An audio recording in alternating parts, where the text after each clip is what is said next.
New information regarding the passing of Rich Homie Quan went viral, as the official police report says on September 5th, Rich Homie Quan had reportedly passed away at the age of 34. The Atlanta rapper passed away in his Atlanta home, according to his family and representative from Fulton County. Many fans didn't believe that it was true, leading into a lot of fans calling the police department in his area trying to secure the phone call from his girlfriend to get Rich Homie Quan help. This is then when it would be announced. Rich Homie Quan's girlfriend said she saw him sleeping on the couch in the morning, covered him with a blanket, went to take her son to school. Then when she came back, she realized that he had no heartbeat. After realizing his girlfriend would quickly grab her phone, call 911, and the disturbing phone call would then be leaked online. I need an ambulance. Tell me exactly what happened. My boyfriend, he's been asleep on the couch since this morning. Well, he never came to bed last night. Sleep on the couch. I left him on the couch before I took my son to school this morning, put a blanket over him, and now I just checked on him again because he never got up. I don't feel a heartbeat. I don't see him breathing. And you said, hold on, you said on the couch, and what happened? I said I put a cover over him because it gets a little cool, and he's in the living room. And now I just checked on him because I see he never got up, and I don't see him breathing. I don't feel a heartbeat or anything, and I turned him over. I see he kind of foamed at the mouth. I'm sorry, are you saying he's not breathing? Is that correct? I'm not hearing you. Yes. Okay, ma'am. If there's a defibrillator available, send someone to get it now and tell me when you have it. As this would end up going viral online, Quan's friends would end up revealing that it is true and that he's been dealing with a lot of issues with narcotics in the recent months. This is then when a viral interview with Rich Homie Quan would be shared to the internet, where it would say Rich Homie Quan struggled with addiction and his decline in the industry, and he was very open about it. The grind of the industry can truly break anyone, rest in perfection. As during the copyrighted interview, Rich Homie Quan details the stress of going from $50,000 to $60,000 a show, all the way down to getting paid only $10,000, which is a lot of money in the grand scheme of things. But when you remember that rappers have to have many people on payroll, a lot of their family members depend on them, alongside very expensive bills every single month, Rich Homie Quan would allegedly start using these extracurricular items to help cope with all of the stress that he was going through financially. This would lead into fans quickly investigating the career of Rich Homie Quan, noticing the steep fall off in his music career, which resulted in the need of these narcotics to help deal with it. This has happened to a lot of rappers in the past. Rich Homie Quan's best friend would even confirm his passing, sharing on Instagram, "I'm devastated," along with a video of him and Quan. But don't play with me like that, bro. Bro, on my mama, bro. You could put it on Tammy all you want. My mama named Tammy too. Both of our moms are named the same name, and both of our names are Rich. So we're like kind of twins. Bro, you didn't put in on that bottle, bro. Me, I bought all them. Oh, the mouth, boy. Okay, sorry about that. Now get out my chair. Take me, bro. Hey, please, Mr. Richard, get out my chair out so I can sit down. Put your out of the session on my mama. Yo, about to get. Damn, you about bro, that's crazy. I swear to God, yo, get put out of the session. I promise you that. That's insane, bro. I know. You talk to me like that, bro. I know. That's insane, bro. That's not cool. Now you acting like a white boy. The thing is, before we put the couch, why don't you just set the f up? Who the f is he talking to? That's what I'm trying to figure out. You, man. What did I do? Maybe I should go talk to the ladies. Let me on the couch, y'all, because he don't want to talk. Can I sit right here, y'all? He pay with his weight too, guys. Make some space for me. He pay with his weight, guys. Or whatever he said. Hey, how y'all doing? I bet said it's the intro. Why I gotta be all that though? This would end up getting the attention of many rappers in the industry. Lucy would react saying, "I just talked to you. I'm never gonna forget your smile or the way that you talked, and of course your music." Following it up with, "We have got some good memories together, and that will always bring a smile to my face. We was also cooking stuff up too," confirming that there is unreleased music for all Rich Homie Quan fans. However, this would end up rubbing Rallo the wrong way. Rallo would end up getting annoyed at fans that are allegedly showing fake love to Rich Homie Quan. Hours after Quan's passing, all of his music would begin hitting the top of every music chart on every streaming platform, making Rallo either extremely jealous or just annoyed that fans only show love when a rapper passes. See, that's what I be talking about. Y'all niggas be so fake.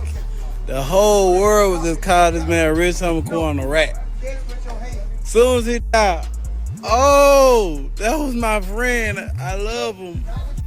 Why y'all niggas so goddamn fake ride this motherfucker bad? We would then even see Quando Rondo react to Rallo's words on Rich Homie Quan. The people who don't want to be labeled as showing fake love, new word to use now is reminiscing. Man, nah.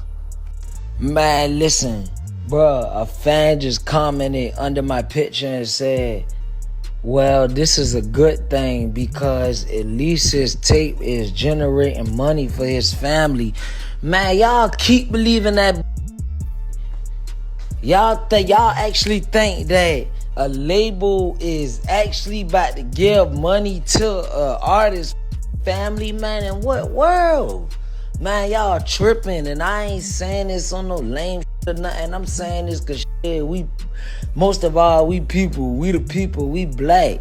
Bruh, that's like having $50,000 and you die and you left the money at your little cousin house or your uncle house and shit.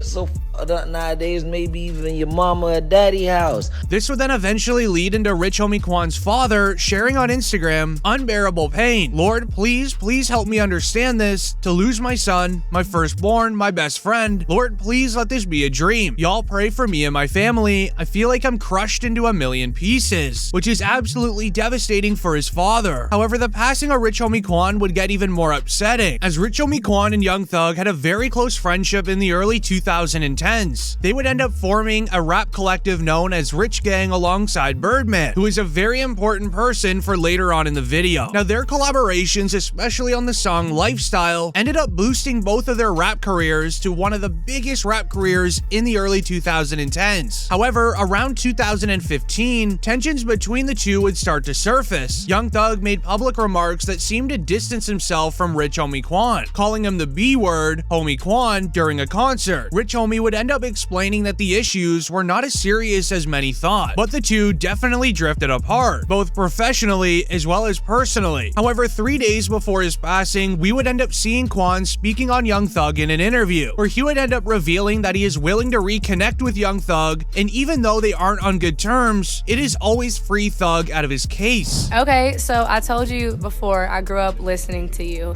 and I heard you on stage screaming free Thugger, right? Yes, is there any chance that at some point in the future, either be unreleased music or whatnot, that we'll hear y'all on a song together again? That I don't know, because we do have a lot of we do have a lot of music that hasn't been released, but who knows what the future holds. First and foremost, let's free Thugger, let's free anybody locked up, let's free Luwop, Lucci. It's a touchy situation, so I try not to talk about it a lot, but I don't know what the future holds, man. You know what I'm saying? I wouldn't have a conversation, and then it'll start from there. Okay, sure. I like that answer. As Quan's name was brought up in the Young Thug YSL Rico trial, a viral clip would share, Young Thug started laughing after YSL Woody tried to ask him if he had issues with Rich Homie Quan from the witness stand. Yes, no, I don't recall.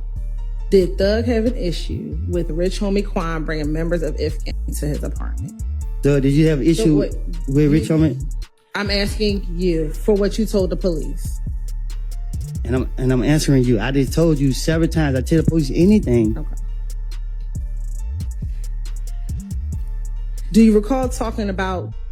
Which is obviously not allowed inside of a courtroom. Young Thug was allegedly in tears from laughing so hard when Woody would scream across the courtroom asking him the question. But sadly, Young Thug didn't look so happy in court the following day after Quan's passing. A tweet would share, "He has gotta know. I've never seen him look so somber, not one day in this trial," as Young Thug is usually very happy and smiling all day inside of the courtroom. However, Thug looked visibly upset inside of the courtroom as Quan sadly passed. Rich Homie Quan, during that interview, would even speak more about YSL Woody becoming a snitch in the YSL trial, also claiming that he's a liar. What do you feel about his statements being said about him basically up your dad's barbershop? What is a liar? The barbershop did got up, but it wasn't like, I don't want to talk much into it, but it wasn't like he has over exaggerated it, because the same day the barbershop got it was up and running. So it couldn't have been like what he said it was. So we're gonna hold that down. Shout out to Woody. But niggas know. Okay, yeah, absolutely. As we would then see YSL Woody react to the interview of Rich Homie Quan, calling him a liar. You know, your trial's going viral. On the trial, you said you and Threat was sliding and y'all Rich Homie Quan barbershop. Yeah, like Rich Homie said, I was just lying. Yeah. What's your thoughts on Rich Homie Quan passing? Yeah. It's sad, man.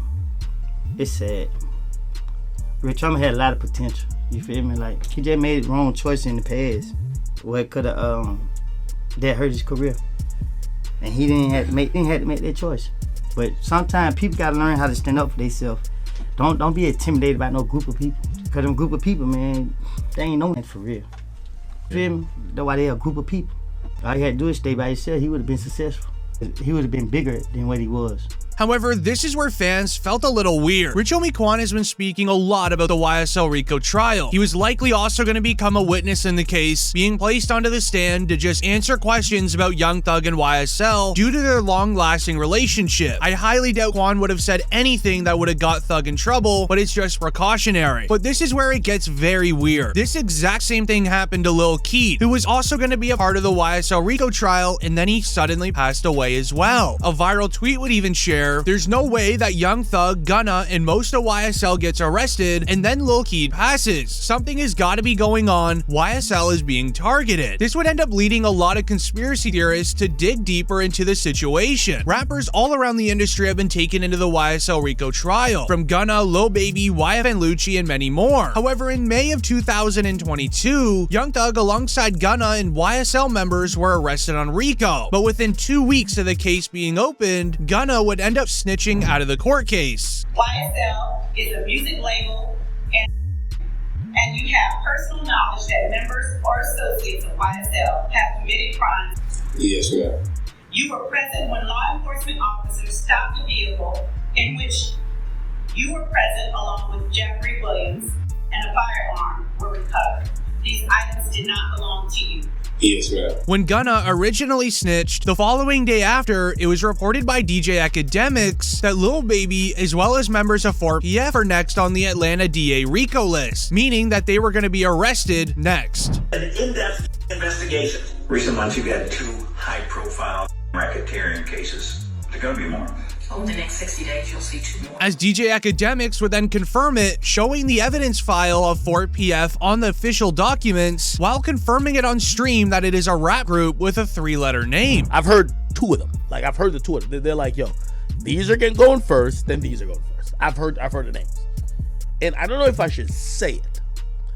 Again, I got nothing to do with no investigation for nothing, whatever, but these are top rappers. Well, one's a top rapper. The other one, matter of fact, I'll do the segment without saying the name. I'll just say this. I believe you know who the obvious name is. They're in Atlanta. They go by 3 letters. They've been popping. One of the top, I would say, 3 rappers in the game.